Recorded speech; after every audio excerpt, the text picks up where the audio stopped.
लोणावळा येथील एक धक्कादायक माहिती समोर येते। लोणावळ्यातील प्रसिद्ध भोशी डॅम धरणाजवळ पुण्यातील 5 जण बुडाल्याची माहिती मिळते।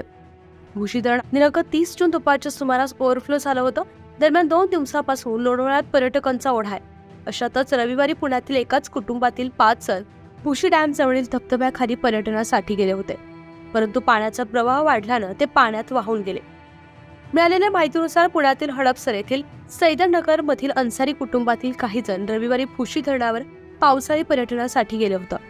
त्यावेळी धरणाच्या मागील बाजूस असणाऱ्या धबधब्याखाली भिजण्यासाठी म्हणून हे सर्वजण त्या ठिकाणी गेले। दुपारी 12:30 वाजता ते या धबधब्याच्या प्रवाहात उतरले, मात्र पाण्याच्या प्रवाहाचा वेग वाढल्यानं या कुटुंबातील एकूण 7 जण पाण्यासोबत धरणाच्या मुख्य डोहात वाहून गेले।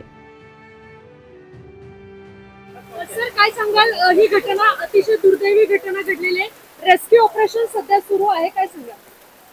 ही मला वाटतं खूप दुर्दैवी घटना, ज्याच्यामध्ये 4 छोट्या मुलांचा मृत्यू मुलींचा मृत्यू होतोय आणि आम्हाला खूप वाईट वाटते या सगळ्या बाबतीमध्ये। दुर्दैवी घटना मुळामध्ये जेव्हा तुम्ही पर्यटनाला येता तेव्हा जबाबदारीने थोडंसं वागलं पाहिजे। अशा ठिकाणी तुम्ही निर्मनुष्य ठिकाणी ही मंडळी आली आणि या स्पॉटवर नॉर्मली कोणी येत नाही। भोशी डॅमच्या पलीकडच्या बाजूला सर्व पर्यटक असतात, पण हे पाठीमागच्या बाजूला आले।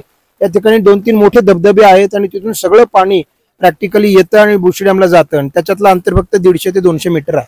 त्यामुळे पाण्याचा प्रवाह प्रचंड होता आणि पाऊस जो पडतोय इथं तो असा स्पोरॅडिक आहे, अचानक मोठी सर येते आणि त्याच्यामुळे पाण्याची पातळी अचानक वाढते आणि त्यामुळे अशा प्रकारच्या माहीत नसलेल्या अपरिचित ठिकाणी अशा प्रकारची मुळामध्ये धोका पत्करणं हे खूप चुकीचं आहे। रेस्क्यू ऑपरेशन कालपासूनच चालू आहेत। काल 3 बॉडी रिकव्हर झाल्या होत्या। काल रात्री 7:30 वाजता अंधार झाल्यामुळे ते थांबवण्यात आलं होतं। INS शिवाजी आणि शिवदुर्ग जे आमचे व्हॉलंटियर्स स्वतःचा जीव धोक्यात घालून या बॉडीज आता रिकव्हर करतात। आत्ताच 1-2 मिनिटापूर्वी 4थी बॉडी पण मिळाली आहे। आता एकच बॉडी राहिली आहे। आज सकाळी 7:30 पासूनच INS आणि शिवदुर्गचे डायव्हर्स प्रयत्न करतायत त्याच्यात बॉडी हे करण्याचा। आता एक बॉडी मिळाली आणि हे कंटिन्यू राहील ऑपरेशन जोपर्यंत शेवटची बॉडी मिळत नाही।